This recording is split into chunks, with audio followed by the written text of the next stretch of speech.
In this video, I'll show you how you can save a frame in Davinci Resolve 16. So I started off by opening a clip in my timeline. That's what you want to do as well. Next up, simply click on color right there, and let's see, they'll send you over here. Next up, you want to select the time marker and drag this over to the part where you want to actually save that frame. So let's say that I want to save this frame. All I need to do next is right click and click on grab still. It will then show up right here.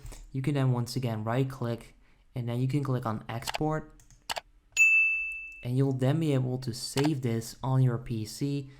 And there you go. So select it, like the type of file you want to save it as. Let's do a JPEG, click on export, and there you go. So that's how you can save a frame in Davinci Resolve 16. If this simple and quick tutorial helped you out, I would appreciate it if you can leave a like on the video. That would help me out, and let me know in the comments down below if it works or if you have any questions. I'll try and get back to you, and then I'll see you in the next video. Have a good day.